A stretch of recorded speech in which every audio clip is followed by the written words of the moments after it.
Welcome back.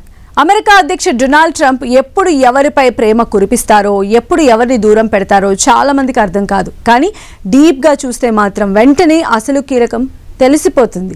Just ఆయన లాభమే ముఖ్యం. అందుకే తాజాగా 12 దేశాలపై ట్రావెల్ బ్యాన్ విధించిన ఉగ్రవాదాన్ని ప్రోత్సహించే పాకిస్తాన్ని మాత్రం మినహాయించారు. ఇందుకే పాకిస్తాన్పై ట్రంప్కు ఎందుకంత ప్రేమో తెలుసా? Have a look.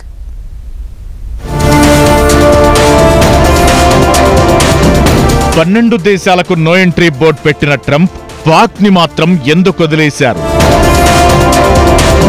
2018లో పాకిస్తాన్ ని తోర్పారబట్టిన ట్రంప్ ఇప్పుడెందుకు స్పేర్ చేశారు? కారణం ఉంది. లాభం లేనిదే వరదన పడి వ్యాపారి పోడనే సామెతలానే ట్రంప్ కూడా వ్యవహరిస్తారు. నిజానికి ఈ ఏడాది మార్చిలో కూడా పాకిస్తాన్ పై ట్రావెల్ బ్యాన్ పెట్టేందుకు రెడీ అయ్యారు. అయితే ట్రావెల్ బ్యాన్ లిస్ట్ నుంచి పాకిస్తాన్ ని మినహాయించారు. అదే ఇప్పుడు కూడా కొనసాగింది. పైపెచ్చు ఫాక్స్ న్యూస్ లాంటి ఛానళ్లకిచ్చిన ఇంటర్వ్యూల్లో పాకిస్తాన్ జనం తెలివైన వారని, వాళ్లు అద్భుతమైన ఉత్పత్తులు తయారు చేస్తారంటూ కితాబిచ్చేశారు. భారత్ ఆపరేషన్ సింధూర్ చేపట్టిన తరువాత కూడా ఇదే ధోరణి ట్రంప్ ప్రదర్శించారు. అసలు భారత్ కాల్పుల విరమణకి అంగీకరించడానికి కూడా తానే కారణమని ప్రకటించుకున్నారు. దాన్ని భారత్ తిప్పికొట్టింది. అయితే ఆ తరువాత జరిగిన పరిణామాల్లో పాకిస్తాన్ ప్రభుత్వం ట్రంప్ కుటుంబ వ్యాపారాల్లో పెట్టుబడి పెట్టింది. పాకిస్తాన్ టెర్రరిస్ట్ యాక్టివిటీస్ కానీ, మరో రకమైన దుర్మార్గ ధోరణి కానీ ఏవి ట్రంప్ కి పట్టలేదంటే ఒక్కటే reason.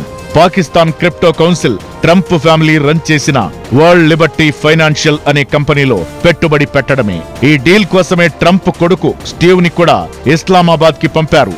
Army chief Asif Munir, Pak ప్రధాని షాబాజ్ షరీఫ్ కూడా ఈ ఒప్పందం జరిగిన సమయంలో ఉన్నారు.